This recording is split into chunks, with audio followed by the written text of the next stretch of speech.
ঘুঘু পাখি এবং কবুতর কি কি কারণে ডিম বাচ্চা করে না এ বিষয়ে এখন নতুন খামারিদের জন্য এবং নতুন যারা পালন করবেন তাদের জন্য কিছু গুরুত্বপূর্ণ কথা বলবো। সবাই মনোযোগ দিয়ে শুনবেন। ঘুঘু পাখি এবং কবুতর এ দুটাই খুবই মৃদু প্রাণী। বিড়াল, কুকুর এবং মানুষ দেখে, বিজি দেখে অনেক ভয় পায় তারা। যখন ঘুঘু পাখি এবং কবুতরের ঘরের সামনে দিয়ে কুকুর, বিড়াল আসা যাওয়া করে তখন তারা অনেক ভয় পায় এবং অনেক ছটফট করে। আর যদি উড়াল দিয়ে যদি গাছে বসে আর সহজে নিচে নামে না এবং খাবারও খেতে চায় না। ঘরের ভিতর যদি ডিম থাকে, বাচ্চা থাকে, ডিমে বসে না এবং বাচ্চাদের খাওয়ায় না। এর জন্য উপযুক্ত ভালো স্থান, নিরাপদ স্থানে এদের ঘর তৈরি করা দরকার।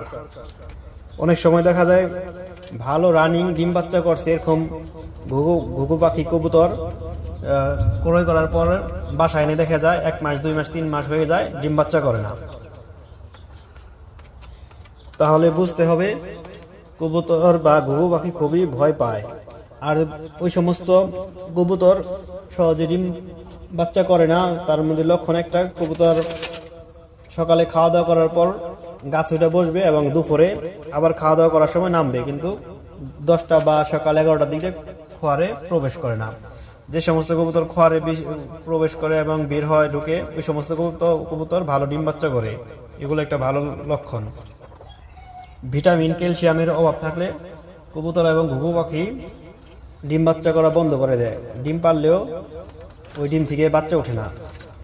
যদি এরকম হয় তাহলে ভিটামিনের জন্য কেবিক্সি ট্যাবলেট আছে মানুষের, ওই ট্যাবলেট 8 খান 3 লিটার পানিতে মিশিয়ে একদিন পর পর 6 দিন খাওয়ানো উচিত।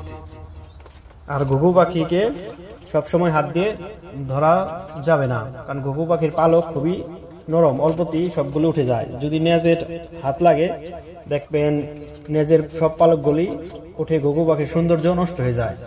এর জন্য এগুলাকে ধরতে হলে খুব সাবধানেই ধরতে হবে। আর বারবার এগুলার বাচ্চা বা ডিম ধরা যাবে না। এগুলার ডিমের খোসা অনেক পাতলা থাকে, অল্পতেই ভেঙে যায়। আর এদের ঘর এমন ভাবে তৈরি করবেন যাতে ভিতর থেকে বাহিরে কুকুর, বিড়াল আসলে দেখা খুবই কম যায়, কারণ এগুলো যদি তখন দেখে তখন বের হয়ে যায়, ভয় পায় আর আসে না। ডিম বাচ্চা ভালো উৎপাদনের জন্য চুলার পোড়া মাটি, ইট ভাঙ্গা গুঁড়া এগুলা খেতে দিবেন। আর ভালো মানের মুরগির ফিড, গম, সরিষা, অল্প কিছু পরিমাণ ধান, এগুলা সবকিছু মিক্স করে খেতে দিবেন। তাহলে কবুতর এবং ঘুঘু পাখি খুবই ভালো ডিম বাচ্চা করবে। ঘুঘু পাখি এবং কবুতরের ডিম পাড়ার আগে কিছু লক্ষণ আছে। এই লক্ষণগুলি দেখলে বুঝবেন কবুতর জোড়া বা ঘুঘু পাখি জোড়া খুবই ভালো। দেখবেন নর ঘুঘু পাখি বা কবুতর তার মাদিটাকে মাথার মধ্যে ঠুকরাচ্ছে, তারপর ওটার পিস পিস দৌড়াচ্ছে, দৌড়তে দৌড়তে দেখবেন খোয়ারে ভিতরে এসে বসে থাকবে এবং নরটা করবে কি, মুখে করে আবার খড়ি নিয়ে এসে বাসা বাঁধবে। বাসা বাঁধলেই তার 3-4 দিন পরই ডিম পাড়া শুরু করবে। প্রথম একদিন পারে, একদিন গ্যাপ দিয়ে আবার আরেকটা পারে। বেশিরভাগ 2টাই পারে, 3টা সহজে পারে না। ডিম দেওয়ার 18 থেকে 20 দিনের মাথায় বাচ্চা ফুটবে।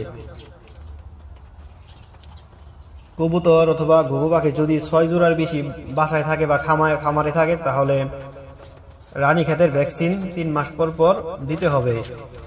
এর চেয়ে বেশি হয়ে গেলে রানীক্ষেত ভাইরাসে একবার আক্রান্ত